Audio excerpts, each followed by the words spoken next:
La mesure prise par le ministre du Budget et des Comptes publics, laquelle affecte le personnel des régies financières, la FECIREFA, réagit et condamne l'édite à mesure. Ce sera avec Euphrem Buyogezo dans quelques instants seulement.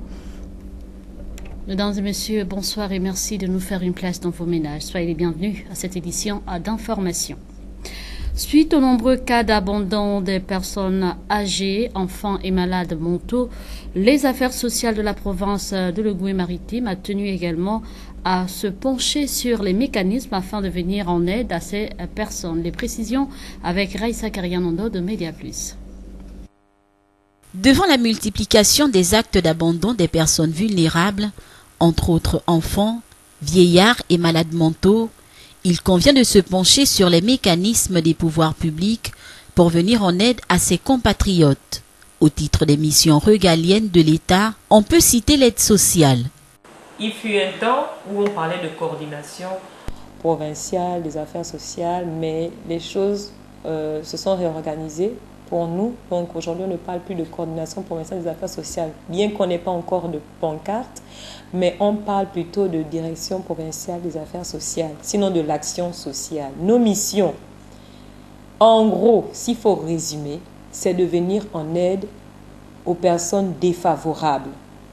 Exemple de cas pratique pour la coordination provinciale des affaires sociales, la prise en charge des jeunes en difficulté et des enfants déscolarisés. Si un malade a été hospitalisé et qu'il est dans l'incapacité de payer les frais d'hospitalisation et que son statut de cas social est avéré à la base d'une enquête sociale, nos services normalement doivent tout faire pour obtenir la gratuité de cette hospitalisation-là. En milieu scolaire, si un enfant, par exemple, un élève est tombé enceinte et qu'il s'avère qu'elle n'a pas de moyens, normalement nos services devraient accompagner cet élève-là dans le suivi prénatal, jusqu'à même l'accouchement avec les moyens qu'on nous donne.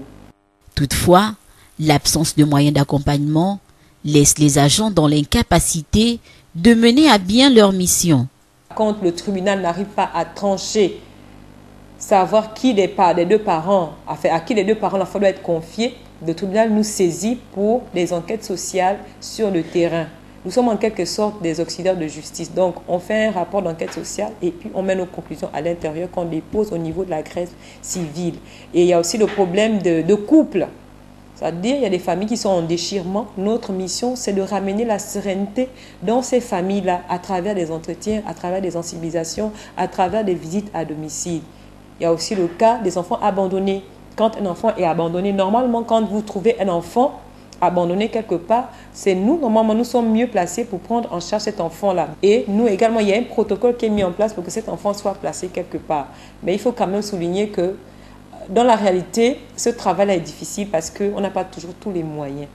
On n'a pas toujours tous les moyens pour atteindre tous ces objectifs-là. La mise sur pied de la CNAMGS et du FNAS est la réponse de l'État pour venir en aide socialement aux personnes vulnérables, en plus des actions de l'administration sociale pour garantir le mieux-être des populations. Mais il semblerait que le contexte économique actuel du pays ne puisse permettre la concrétisation des missions qui leur sont dévolues. À Port-Gentil, nous y restons dans le cadre de la réhabilitation du centre hospitalier de cette localité.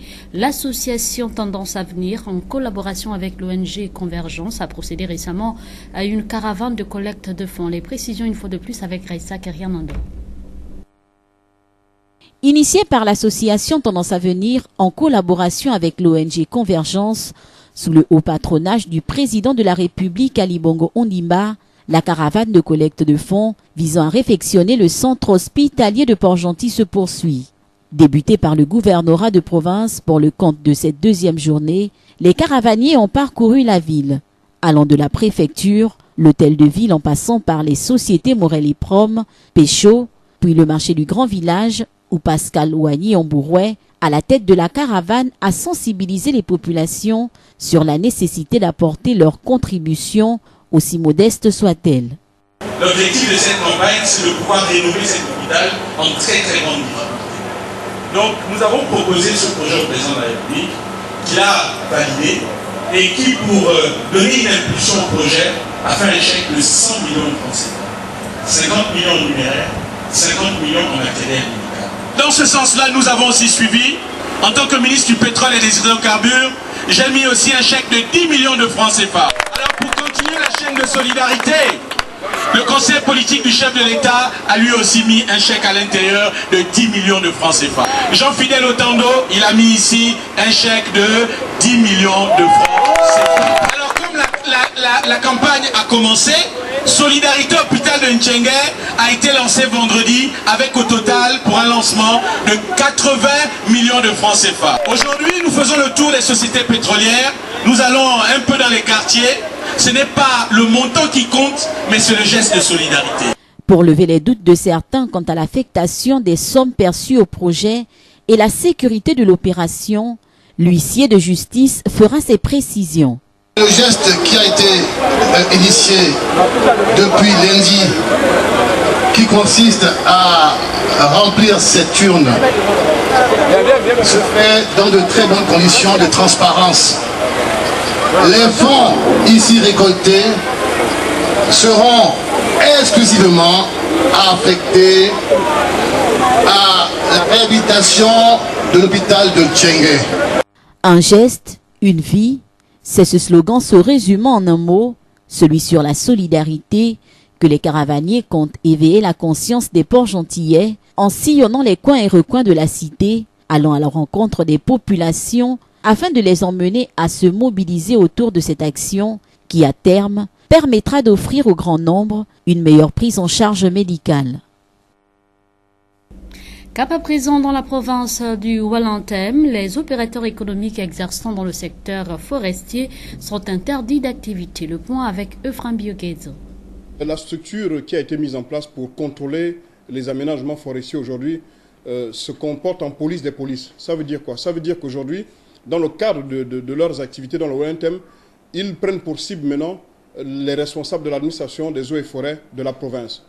Et mieux, au lieu de rester dans le cadre restreint de leur mission, ils débordent dans ce cadre-là pour aujourd'hui interrompre les activités des forestiers qui se sont impliqués dans le domaine de la récupération de bois. Or, c'est un domaine tout à fait qui est géré en principe par la Direction générale des forêts au sein du ministère des eaux et forêts. Ces dérives autoritaires sont orchestrées par le CAF, entendu par là, le contrôle et l'aménagement des forêts mis en place par l'Agence française de développement et un organisme qui a pour but de contrôler ceux-là qui exercent dans le secteur forestier par la conformité des documents d'autorisation et des permis d'exploitation. Dans la province du Walantem, par exemple, pour ne citer que cette localité, certains opérateurs économiques sont passés tout simplement en tabac, faute de n'avoir pas coopéré avec cette soi-disant brigade. Ces composants ne sont pas aussi exempts de tout reproche. On fait tout pour se remettre en règle, on fait tout pour pouvoir répondre aux exigences administratives des autorités du ministère des Eaux et Forêts, mais on se rend bien compte qu'en lieu et place de l'encadrement, de l'accompagnement et de la protection, c'est du vandalisme dont nous sommes victimes. C'est inadmissible. Lorsque le responsable du CAF, pendant les interrogatoires qu'il mène avec les opérateurs économiques, demande aux opérateurs économiques de leur livrer leur bois et que lui, il les revende en lieu et place des opérateurs économiques qui se sont acquittés de leurs obligations financières à l'égard de l'État et qu'ensuite, lui, il restitue cet argent aux villageois. Mais c'est tout simplement quoi? Voilà quelqu'un qui dénonce l'irrégularité, l'illégalité des soi-disant documents qui ont été livrés par la même administration à laquelle il appartient, mais qui veut se faire le porte-voix des populations que nous traitons de façon décente, mais qui ensuite veut revendre justement ce bois-là en lieu et place des opérateurs économiques. Mais c'est tout simplement du recel. Parce que c'est le receleur, selon lui, des bois qu'il estime être récupérés illégalement. Le silence actuel du ministre en charge de ces départements paraît aux yeux du monde plus qu'anormal. Pendant ce temps, ces prédateurs des forêts, c'est la coule douce. À Libreville, suite aux mesures prises par le gouvernement relatives à l'affectation des leaders syndicaux pour affaiblir le mouvement de grève observé par les agents de régie financière, ces derniers ont décidé de se tourner vers Dieu. Reportage. Père, à toi la gloire, l'honneur, la puissance et la magnificence. Père, nous venons auprès de toi, te rendre gloire et te dire aussi, Père, faire, Père éternel des armées, cette requête. Tu as entendu ce que l'on fait sur tes enfants. Tu as entendu, Père éternel des armées, tous ces jugements, ces desseins iniques sur tous les adhérents de la FESIREFA. Seigneur, tu connais qui agit en mal. Seigneur, tu connais là où ça se décide. Seigneur, tu connais l'esprit qui s'agite contre le peuple gabonais, contre, Père, les agents, Père éternel des armées, des régies financières que nous sommes. Père, nous ne demandons pas plus que ce que tu nous as donné lorsque nous avons travaillé pour pouvoir payer les études de nos enfants, pour pouvoir, Père éternel, payer, Père, les loyers que nous devons, pour pouvoir, Père, payer aussi la nourriture dont nous avons besoin pour vivre. Seigneur, pardonne-nous si nous sommes écartés de ton chemin. Mais Dieu Tout-Puissant, nous t'appelons et nous prions que les anges de l'Éternel descendent d'en haut pour combattre ceux qui nous combattent au nom de Jésus. Ces prières démontrent bien que ces agents de régie financière ne savent plus à quel sens se vouer si ce n'est vers Dieu, dans la mesure où ceux qui sont censés résoudre leurs problèmes optent pour l'affectation des leaders syndicaux, une façon de faire condamnée par plus d'un. Et pour l'heure, il est plus qu'urgent de se lever contre les puissances des ténèbres qui tapissent dans l'ombre pour garder le pays dans la servitude qui ne dit pas son nom. Merci de protéger chaque leader, de protéger chaque adhérent de ce syndicat, de cette fédération, s'il te plaît. Seigneur, tu as entendu les bruits de véhicules, Père, cassés et tout ça ou abîmés. Seigneur, nous prions que les anges descendent pour arranger toutes ces choses, pour mettre la paix dans les foyers, pour mettre une haute protection. Amen. Et que tout esprit, toute personne qui s'élève contre nous, que lui-même tombe par son propre pouvoir. Au nom de Jésus. Au nom de Jésus. Et nous te disons merci. Que tout honneur, toute gloire soit à toi seul au siècle des siècles. Dans le nom de Jésus. Amen. Amen. Il est important que les autorités compétentes prennent à bras-le-corps les revendications des syndicalistes afin de résoudre selon l'urgence et la priorité. Pourquoi souvent laisser envenimer les choses qu'on peut bien résoudre à temps pour après venir jouer aux pompiers? Là reste toute la question. Nous restons toujours avec les agents des régies financières via la FESIREFA qui condamne les dites mesures prises par le ministre du Budget des Comptes Publics et décide tout simplement le départ de ce ministre. Les propos sont recueillis au micro de Frambio Guezo. Nous sommes réunis ici pour faire une déclaration relative aux affectations que nous jugeons arbitraires de nos collègues, camarades, membres de la FESIREFA qui ont été arbitrairement affectés, histoire de pouvoir affaiblir le mouvement syndical et la grève que la Fédération des syndicats des régies financières mène depuis un mois.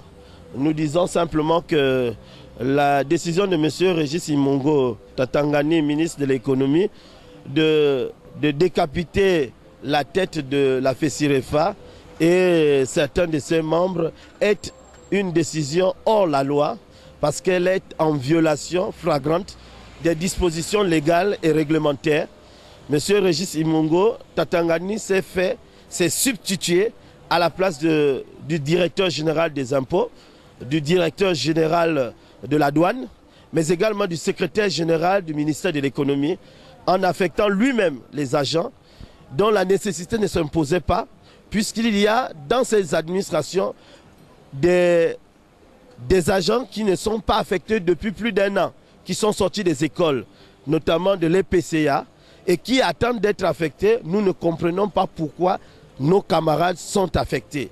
Et ces affectations que nous jugeons inopportunes sont en violation des conventions collectives. La Convention 88, la Convention 98, la Convention 105, la Convention 111, la Convention 135, la Convention 154 et la Convention 198 de l'Organisation internationale du travail. ces conventions ont été ratifiées par le Gabon, mais également en violation de la loi 1892 sur l'organisation syndicale en République gabonaise, sur la loi 1-2005 sur le statut général de la fonction publique, sur la loi 14-2015 sur le code de déontologie de fonctionnaires, sur la loi 8-91 sur le statut du fonctionnaire gabonais. Et donc ce sont toutes ces lois qui ont été violées par le ministre Régis Imongo au moment où nous posons des vrais problèmes. C'est pourquoi la Fédération des syndicats des régies financières pense que pour sortir de la crise, pour résoudre définitivement la crise, nous demandons et sans embâche le départ de M. Régis Imongo Tatangani du gouvernement pour l'apaisement dans les régies financières. Parce que nous pensons qu'aujourd'hui, M. Régis Imongo constitue le problème et non la solution pour les régies financières. Je vous remercie. En politique, 1990-2017, 27 ans déjà que notre pays est à l'ère du multipartisme. Sur le terrain, il se traduit par la multiplicité des partis politiques qui se créent davantage au point de nous demander si ces partis politiques concourent véritablement à l'expression démocratique ou encore s'ils répondent convenablement aux préoccupations des populations. Suivant l'analyse d'Arnaud Babekong. La vie politique gabonaise, depuis l'expression démocratique plurielle marquée par le multipartisme au début des années 90 et jusqu'à présent rythmée par l'escalade de formations politiques disproportionnées au poids de la population. Des formations politiques pour la plupart gazelles quand elles n'existent que de nom. Mieux encore, ces dernières sont sectorielles, ainsi on les retrouve plus ou moins fortement implantées que dans les régions territoriales de leurs fondateurs, ce qui les prive de toute représentativité nationale, peinant ainsi à être connu de tous et d'offrir à la population une solution crédible pour aboutir à l'alternance politique, voire à la restructuration du pays, une trajectoire tracée ainsi depuis belle lurette, traduisant la science infuse politique égoïste, faisant croire que la solution aux difficultés sociopolitiques et économiques du pays passe nécessairement par un parti politique, une conception très encore maladroite en Afrique et au Gabon en particulier, dans un univers politique où l'accession à l'exécutif passe par les promesses distillées au sein des formations familiales élargies aux amis et connaissances malencontreusement couvertes par partis politiques. Au Gabon, c'est presque une gymnastique. En éclatant la porte du Parti démocratique gabonais, René Desmezeux-Obiang est à la tête de Démocratie Nouvelle.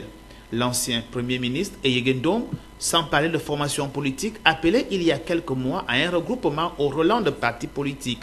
Peu avant lui, l'autre ancien Premier ministre, Ntoutou-Memane, l'a fait, Raymond Donsima, un ancien Premier ministre également annoncé samedi dernier la création future d'une formation politique. Les exemples sont légion, sans omettre les formations politiques émiettées aujourd'hui en plusieurs, au point de nous demander ce que recherchent véritablement les leaders des partis politiques, la recherche de la gloire personnelle, des moyens financiers que bénéficieraient des formations politiques, ou du profito-situationnisme lors des consultations électorales futures, ou alors faut-il se demander si la formation politique constitue le seul cadre de réflexion pour la construction d'un pays comme le nôtre, si on peut sans risque de se tromper qu'il n'en est rien, alors quelle motivation anime ses fondateurs? La question, bien que n'ayant pas de réponse objective, mérite tout de même d'être posée. L'actualité hors de nos frontières nous amène d'abord en RDC afin de lutter contre les grossesses non désirées chez les femmes en République démocratique du Congo. Les autorités ont lancé une campagne de sensibilisation envers les populations, notamment chez les jeunes filles âgées de moins de 15 ans. Les précisions avec nos confrères de la presse internationale. À 17 ans, Menji est enceinte de son 3e enfant. Sans moyens financiers pour le prendre en charge, elle souhaite avorter. Il ne s'agit là que d'une pièce de théâtre, mais de nombreuses Congolaises se trouvent dans cette situation. Nous sommes en train d'interpeller via cette pièce de théâtre pour informer notre communauté que c'est important de donner quand même cette information pour que les adolescents et jeunes aillent dans les centres de santé, dans les espaces hygiènes, le fréquenter et avoir des informations fiables en ce qui concerne la contraception. Les autorités sanitaires, épaulées par Médecins du Monde et des ONG locales, ont redoublé d'imagination pour sensibiliser les jeunes de Kinshasa. Une initiative nécessaire car selon une étude récente, en RDC, 53% des grossesses sont non désirées chez les femmes de 15 à 49 ans. Le problème de la sexualité, c'est un tabou. C'est un tabou dans de différentes familles au Congo. Donc c'est pour cela que nous insistons vraiment, nous sensibilisons les jeunes pour qu'ils puissent comprendre c'est quoi la sexualité au juste, qu'ils aient une idée sur la contraception. Dans la commune quinoise de Selembao, les différents stands d'information ont rencontré un grand succès. J'ai vu une fanfare passer avec un mégaphone. Leur message m'a intéressée, alors je suis venue. Aujourd'hui, j'ai beaucoup appris par rapport à la grossesse, mais aussi aux infections sexuellement transmissibles. Je suis bien informée. Les grossesses non désirées ont un impact considérable sur la vie et la santé des femmes congolaises. Les avortements clandestins en sont une conséquence. La RDC a ratifié le protocole de Maputo qui autorise l'avortement dans le cas où la santé de la femme est en danger, mais celui-ci n'est pas appliqué. Le 28 septembre prochain, le ministère du Genre mènera une conférence sur ce problème de santé publique.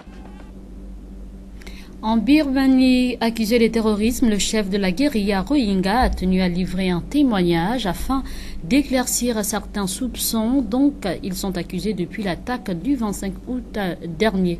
Les précisions, une fois de plus, avec nos confrères de la presse internationale.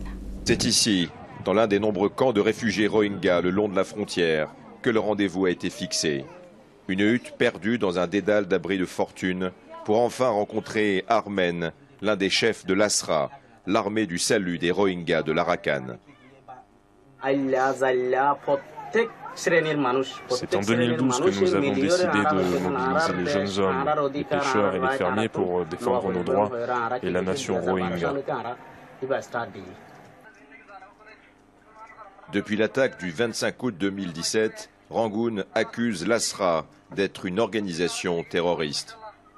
Nous n'avons aucun lien avec l'organisation État islamique ou d'autres groupuscules. Nous menons notre combat avec des bâtons et des couteaux. Souvent, nous n'en avons même pas. C'est à main nue avec notre foi que nous luttons. Nous n'acceptons aucune aide d'Al-Qaïda. Ce que nous voulons, c'est le soutien de la communauté internationale. Selon les autorités locales, l'Asra n'existe tout simplement pas au Bangladesh. Et la question de la guérilla Rohingya relève presque du tabou. Je n'ai aucun commentaire à faire sur l'Asra. Cela concerne nos services de renseignement. Vous n'avez qu'à leur demander. Armen s'était engagé à nous mener à l'un de ces camps d'entraînement. Mais le jour du rendez-vous, la situation sur le terrain a changé. Chaque jour, 300 combattants sont formés dans nos camps. Mais on ne peut pas vous emmener en ce moment. L'armée et toutes les forces de sécurité bangladaises traquent nos réseaux Rohingyas.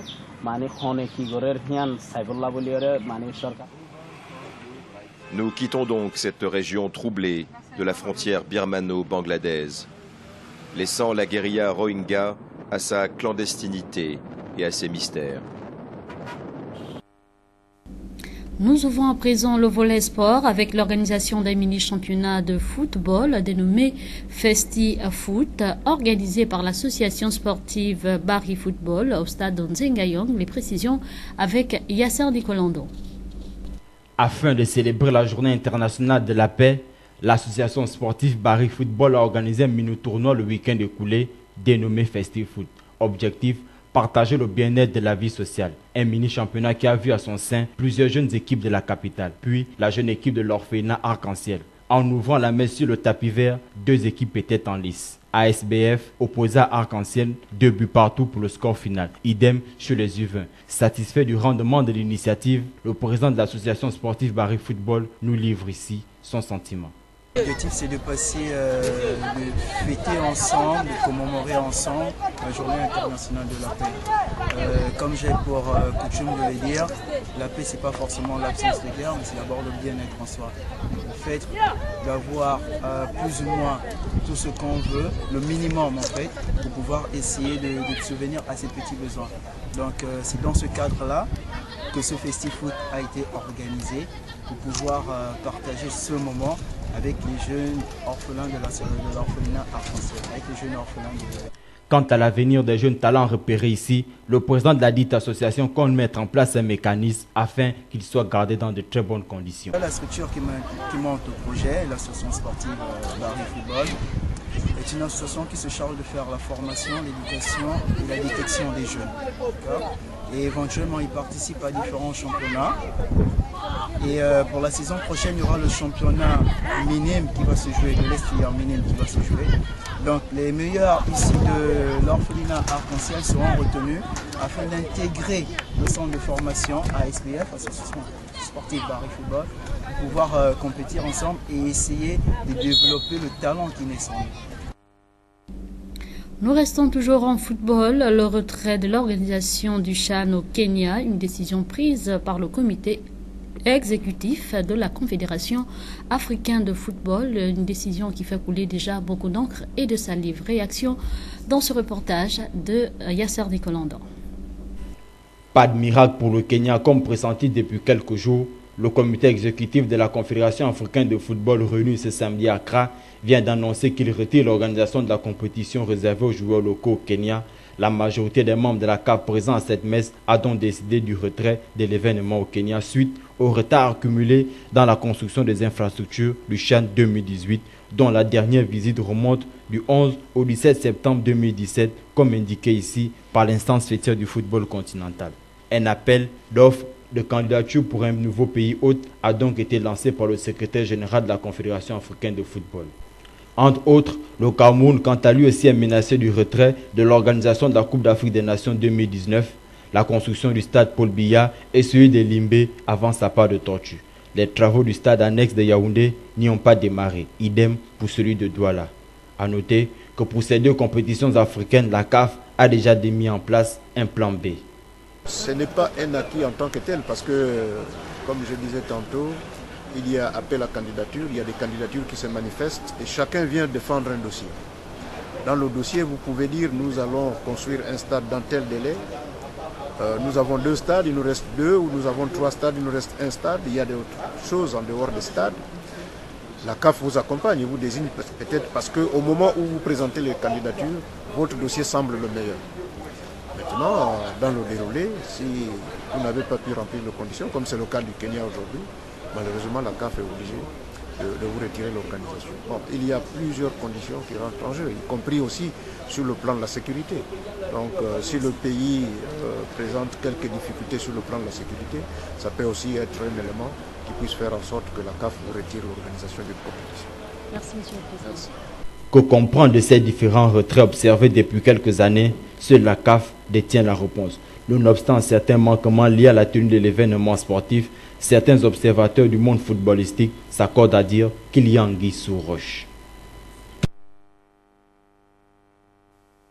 Après leur visite à la Fédération gabonaise de football et à la Fédération gabonaise de karaté hier, le tour est revenu ce matin à la Fédération gabonaise de basketball de recevoir la délégation de l'Association gabonaise de la presse sportive indépendante. Des échanges fructueux, c'est ce que nous rapporte ici Mosconi Ngonba dans ce reportage.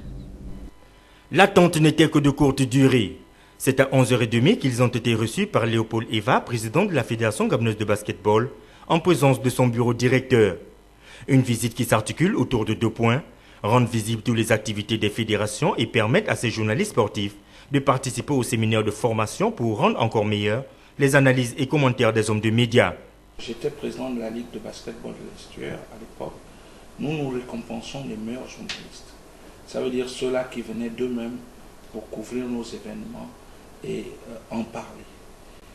Parce que nous avons constaté depuis le 27 février dont nous avons été élus, qu'il y a des organes de presse qui viennent couvrir, mais qui ne diffusent pas les images.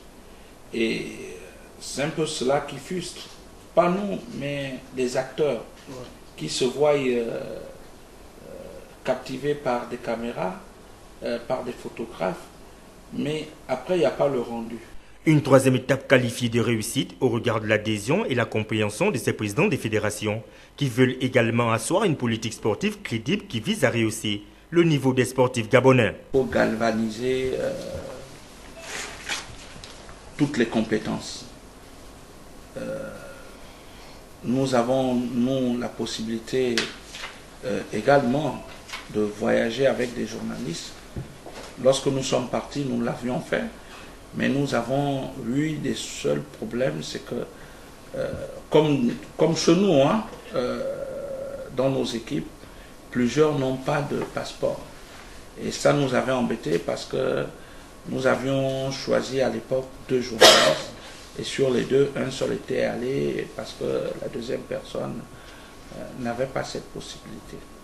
Donc nous, au basket, nous allons aussi faire comme vous êtes en train de faire, puisque nous le faisions dans le temps, c'est de mettre le trophée du meilleur organe de presse qui couvrira et du meilleur journaliste qui animera notre discipline. Une réunion qui aura duré 45 minutes, largement suffisant pour expliquer les nouvelles orientations de la GEPSI, qui compte cette année impulser une nouvelle dynamique et instaurer une politique sportive digne et saine. Dans quel pays la conduite est-elle interdite aux femmes? Nous sommes là dans votre rubrique Expression libre. Les éléments de réponse des uns des autres au micro d'Audrey Mébiam face à la caméra de Mosconi Ngamba. Il paraît que c'est en Arabie Saoudite. Il paraît. Oui, il paraît parce que c'est pas trop sûr, mais c'est en Arabie Saoudite. Interdite aux femmes. Je ne suis pas tellement sûr, hein. Je ne maîtrise pas trop. Mais presque tous les pays que moi j'ai parcouru dans le monde, je n'ai jamais vu. Je vois tout le temps, les femmes sont toujours en volant, qui conduisent la voiture sans problème. C'est dans les pays arabes. Le nom du pays? En Arabie Saoudite. En Arabie Saoudite. Là, je ne sais pas. Ah, j'ignore. Désolé. Merci. Nous sommes tous humains. Alors, d'abord, c'est interdit de la conduite des femmes. Et de quel genre de conduite? Ah, la voiture alors. Aucun de pays, hein, en tout cas la personne qui est volontaire à conduire une voiture peut le faire. Il faut savoir que c'est dans les pays des Émirats, en particulier en Arabie Saoudite, où aujourd'hui la quasi-totalité des femmes sont. Il fallait nous proposer tout simplement l'Arabie Saoudite. C'est sur cette note que se referme cette édition d'information. L'équipe était composée de Bertrand Koumilika au cadre, la réalisation David Mitola. Merci de nous avoir suivis et bonne suite au programme sur TVS, la télévision qui voit toujours plus loin.